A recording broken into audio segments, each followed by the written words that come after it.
বিসমিল্লাহির রহমানির রহিম। এই যে রাস্তা দিয়ে আমি হেঁটে যাচ্ছি, এই রাস্তাটা কতই না সুন্দর। দেখুন, মনে হচ্ছে বিদেশি বিদেশি রাস্তা। এই রাস্তাটি এত সুন্দর করে পাথর দিয়ে বানানো হয়েছে। দেখুন, পেঁয়াজ দিয়ে ঢালাই করা হয়েছে। দেখুন, এই যে প্রকৃতির মাঝে রাস্তাটি কত সুন্দর। মনে হচ্ছে এখানে ভাত ঢেলে খাওয়া যাবে। এরকম রাস্তা যদি সব জায়গায় হতো বাংলাদেশের, তাহলে কতই না সুন্দর হতো। দেখুন, এই রাস্তাটি অনেক সুন্দর লাগছে। কোথাও কোনো ভাঙা নাই। এটি হচ্ছে আর কোথায় নয়, এটি আমাদের পাবনা জেলার অন্তর্গত ঈশ্বরদী থানার পাকশি রূপপুর রেল স্টেশনের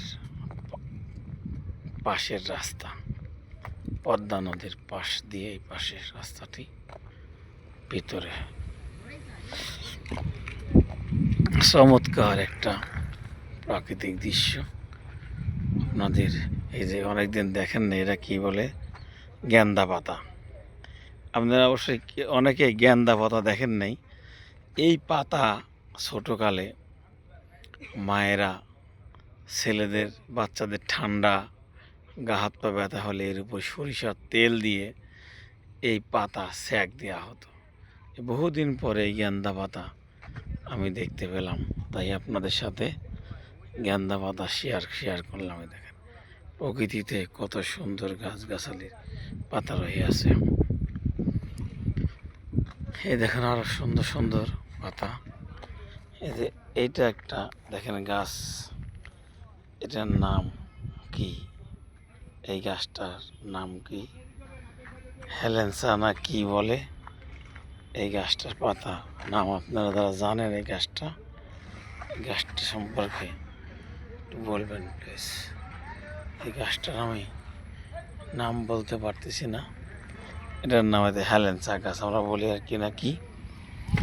এই দেখেন ট্রেন স্টেশন, ট্রেন থামানো আছে। এই যে ঈশ্বরদী রূপপুর।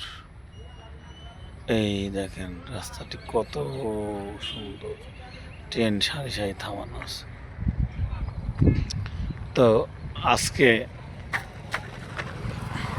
আর নয়, পরবর্তী আরেকটা ভিডিও নিয়ে আমি আপনাদের সামনে হাজির হব। তো আল্লাহ হাফেজ। এই যে পারমাণবিক চুল্লি দেখা যাচ্ছে, সেটাও আপনারা খেয়াল রাখবেন। এই যে আমি পাকশি ব্রিজের এই পাশে, এই যে পাকশি ব্রিজের কিছু অংশ দেখা যাচ্ছে। হ্যাঁ, আসছি। হ্যাঁ, আসতেছি। এই যে ঠিক আছে, আল্লাহ হাফেজ।